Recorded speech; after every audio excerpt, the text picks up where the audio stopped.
Year! I know this video technically is still going up in 2021, so it's not the new year yet, but I figure a lot of you are probably watching in 2022, and it just feels like the right way to start this video.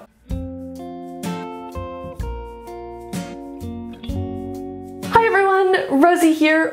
Welcome back to my channel. Before I get into the bulk of this video, I want to take just a very brief moment to say thank you to you all. It has been such a great year for me. I have had so much fun making videos, watching your videos, reading with you guys, talking to you in the comments. It's been just fantastic, and none of that would be possible without all of you who are so kind to watch and leave comments and interact on my videos, and I just want you to know that I appreciate that so much. I think this video is at risk of getting quite long, however, and I want to try and make it as snappy as possible, so let's get straight to the meat of it. This is my 2022 reading goals and also my January TBR. I'm going to start with the reading goals because it will explain why I have picked some of the books that I picked for my January TBR, and without further ado, my first reading goal. I want to try and reduce the number of books that I own and have not yet read. Right now, on my owned but unread list, my TBR of books that I own, I don't know, what do you guys call that? Currently, there are about 150 books on that list. I definitely own a lot more books that I have not read. I own ebooks of like every PG Wodehouse ever, that's like 90 books. I own ebooks of every Agatha Christie ever. That's probably like another, 60 or 90, I don't even know how many books she wrote. So I've got a lot of books like that where I own them, but they're not books that I want to read immediately. Maybe someday. I pick up Agatha Christie's pretty often, but I don't have it like as a right on my TBR, I want to read all of these. They're just, oh, when do I feel like one? I'll pick it up. We're ignoring those. That would be an unsurmountable task to try and read all of. And a lot of them I don't necessarily want to read. I just happen to own them, and maybe someday I'll read them, so I'm not deleting the ebooks. Of the books that I actually want to read, I want to read them. There's about 150 of them at the moment, and I want to hopefully get that down to around 100. I think that's a good goal for the year, about one a week. Obviously, I'm going to read other books as well. That's probably not going to be all of my reading for the year, and I think it would feel way too restrictive if I tried to say I'm not reading anything else until I've read all of these. If I sort of start working away at it, aim for 100 books at the end of this year, maybe 50 books at the end of next year. I'd like to eventually get my TBR of owned books down to maybe somewhere in the 30 to 50 range, I think is the end goal. I don't want to get it to 0 and have to buy every book I'm reading as I'm reading it, but I would like it to feel a bit more manageable and less like there are so many books getting lost in there because I'm excited about them, I buy them, and then there's just so many books that I already have them that I want to read that I don't get to them. I want to curb that a bit. My second goal is I want to try and read more long books. This is going to sort of encompass my number of books read and my pages read goal. In 2021, I think I've read somewhere on the order of 130 books and somewhere around 40,000 pages. My plan for 2022 is to read about 100 books. So I'm keeping that quite high, but also to aim for about 40 pages. So to read the same amount that I did this year, but across fewer books. I think last time I checked, I'm averaging about 307 pages per book in 2021, and I'd like to get that up more towards 350 or 375, maybe even 400 if I can manage that. Especially since starting Booktube, I think I've had a bit of a tendency to pick shorter books that I can read and finish. I've liked that. I like that finishing energy. I like getting through something. That's really satisfying to me. But I also really enjoy longer books, and there's so many great books that I have that I'm really excited about, but because they're 600-700 pages, I'm putting them off because it feels like they're going to be too slow. So I'm hoping that this goal will incentivize me to pick those up a bit more and say,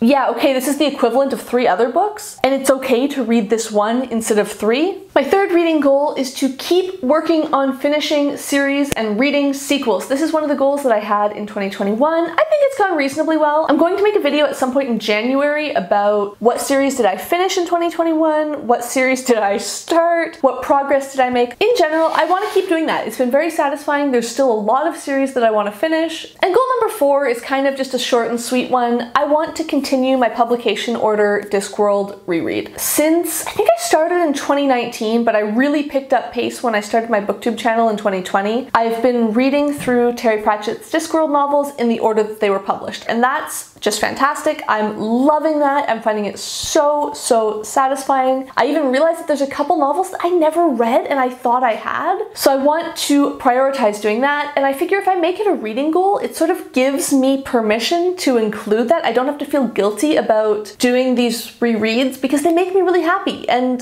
that should be reason enough to do it. But sometimes I can get in my head about, oh man, I should be reading something new, I should be reading something different. But no, this is something I want to achieve, so I'm going to do that. And finally, a bonus. It's not really a goal, but it feels relevant, so I'm going to mention it here very quickly. As of January 1st, 2022, I am going to stop logging the books that I read on Goodreads. Since I think it was about October of 2020, I signed up for the Storygraph, which is phenomenal. I will link it down below. If you don't already have an account, you definitely should because it is so nice. But basically, it's an alternative to Goodreads. It's independently owned. It's not owned by Amazon. The web interface is much nicer, and I don't need to keep logging my reading in two places. That's getting ridiculous. I'm gonna keep my Goodreads account for now, but I imagine it's one of those things that I'll sort of do a soft fade and just stop engaging with. The new year feels like a nice, clean point to just say, right, I'm going to stop. I'm gonna transfer and only do it on the Storygraph.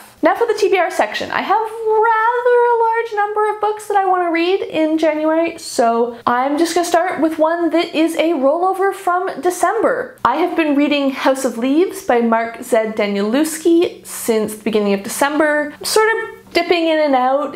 I'm reading it for a read-along hosted by Sina of Beating Around the Books. I will link her channel below, and it's really great. I'm enjoying it. It's so good, but also it's a lot. It can be hard to read, it can be really intense, and I've been sort of spacing it out, reading other things alongside it, as I always do. I've got just a few chapters left. I'm very close to finishing. There is a chance that I will be finished it before the end of December, but as of time of filming, that's not looking super likely, so I will read the last few chapters in January. It's a novel that at its core is about this weird house with a labyrinth in it, but it's not a novel about the house. It's a sort of non-fiction manuscript that a man has written about the documentary about the house, that another person has then found this academic manuscript and is commenting and telling his story interwoven with it. It's very cool. As I said, I'm really enjoying it. I did one reading vlog already, so if you have already read House of Leaves and want to hear my initial thoughts, that will be up here.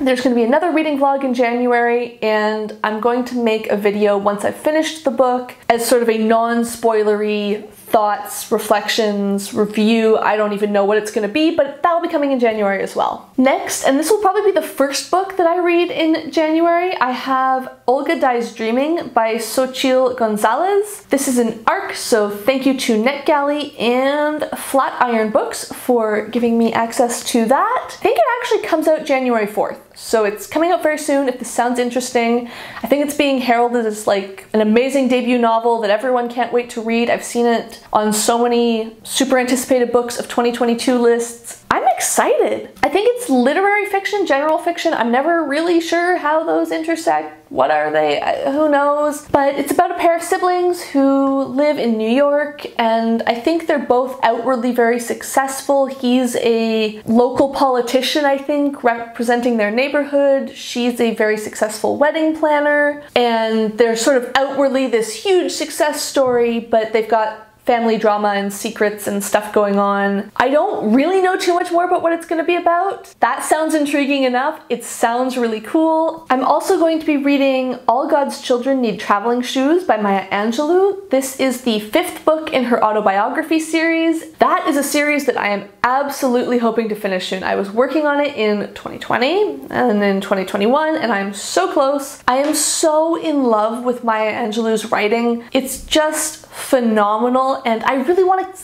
keep reading it. Why do I put off books that I love? I don't know. I'm trying to do that less. I think in this book, she lives in Ghana with her son while he's in university. I don't really know much more about it. As I said, I just love her writing. So no matter what she's doing, I'm sure she's going to be telling the story in such a phenomenal way that I'm going to enjoy reading it. I'm also hoping to read Jingo by Terry Pratchett. This will not surprise you if you didn't skip over the goals part. This is the first of my publication order Discworld reads for the year. I don't remember too much about what this is about. I know it's a City Watch novel. I think it's the 4th in the City Watch series, and it is the 21st in the overall Discworld series, so I'm about halfway through. That's encouraging. From the blurb that I read, I think that this book might be about rising nationalism and trying to prevent a war, but as I said, I don't really remember, and that makes it even more exciting for me because it means it's almost like discovering it for the first time. I have a second Terry Pratchett planned for January as well, and that is Equal Rites. I'm reading this for the read-along of sort of introductory Terry Pratchett novels that Katja of Read, Write, and Create is hosting along with myself and Scott of Gunpowder Fiction and Plot. We're going to be reading Equal Rites from January 14th through the 21st, and I think there will be at least one live show for that. So if you are interested in trying out some Pratchett in 2022, then this would be a great time to pick one up. Equal Rites is the first in the Witches series, or I think you could even maybe call it a proto-Witches book. It's not really in the same vein and with all of the same characters as we get in the later Witches novels. But this one sees Granny Weatherwax traveling from Lancre to Ankh-Morpork to escort Esk, a young girl, to the Unseen University. Magic is traditionally very gendered on the disc. Wizards are men, witches are women, the two shall never cross, but through a bit of confusion around her birth, Esk is destined to become a very powerful wizard, and Granny Weatherwax knows that she doesn't have the background to train a wizard. She does witches, so she's bringing Esk to the Unseen University, and of course, drama ensues. The last 4 books on my TBR are all ones that I have picked for the Africa Cup of Nations readathon organized by Mark of Book Time with Elvis. I only sort of know how this readathon works, even though it's been explained to me like 4 times, so I will link to Mark's announcement video and explanation down below, but it is based on and celebrating the Africa Cup of Nations soccer or football, depending on where you are, championship that is scheduled for January 2022. I'm not sure if they're still going ahead with it or not. And essentially, everyone is assigned a country and you have to read something. It doesn't have to be a book, but read something from that country, and then whenever your country loses to another team, you have to read something from that country.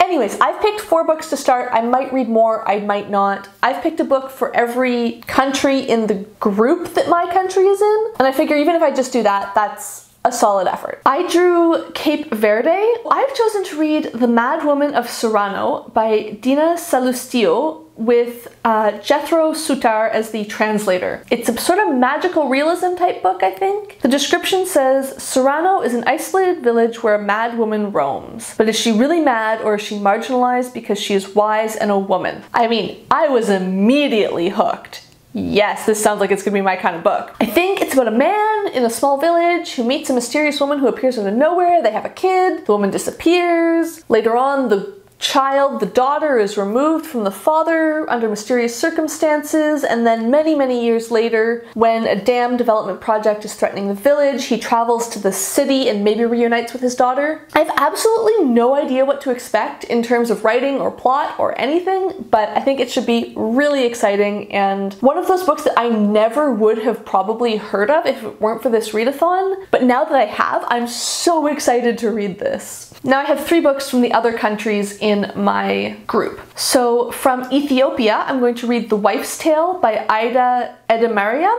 This is a memoir of the author's grandmother, who was born in around 1916 in Ethiopia, married and with a child by the time she was 15, and then went on to have like a hugely, I don't know what the word is exactly, but like interesting, I guess we could say, life. What I said in my notes is a truly turbulent life. I think that's maybe a better way of phrasing it than interesting. She was involved in all sorts of business and politics and religion and all sorts of interesting things. Apparently, she learned learned to read at the age of 60, which just sounds incredible. This just sounds so fascinating. From what I understand, it's both a memoir and a story of this one woman, but because of everything that she did and everything that she was involved with, it's also sort of a modern history of Ethiopia, which not a topic I know a ton about, and looking forward to learning. For Cameroon, I'm going to read Behold the Dreamers by Imbolo Mbue. This is about Cameroonian immigrants in New York. I kind of wanted to go and find a book that was actually about people in Cameroon, because that's not a country I know really anything about, but I already owned Behold the Dreamers and see the above goal about trying to read books that I already own. From the blurb, this seems to be about a man and his wife who've immigrated to New York, and he finds work as a chauffeur to like a big banker or something, and at first this banker and his wife seem like just the most wonderful people. They're so helpful, they're so kind, they give the man's wife a job as well, but then this pair of immigrants start to see cracks in their employers' relationships and their facades, I think, something like that. And finally the 2008 Wall Street crash happens, and I think at that point there's some drama and difficult decisions that need to be made or something. I really don't know much about it. I feel like I've seen it so highly recommended though, and I've had it for ages. That should be really interesting to read.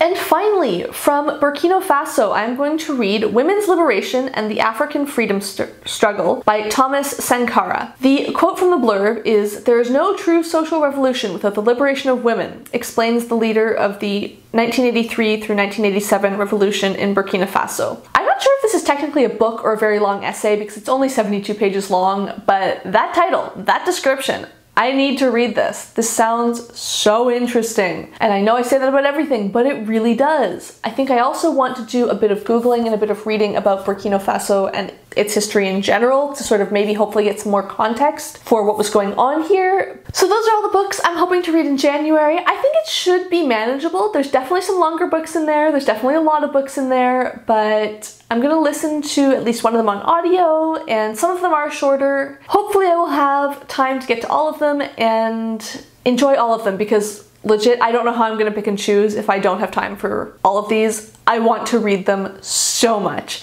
And what a great way to start the year, right? I would love for you to let me know down below, what are some of your reading goals for 2022? And do you have any books on your January TBR that will help you meet some of those goals? And if you enjoyed this video, please give it a like down below. If you would like to see more of my videos, please hit subscribe, and thank you for watching.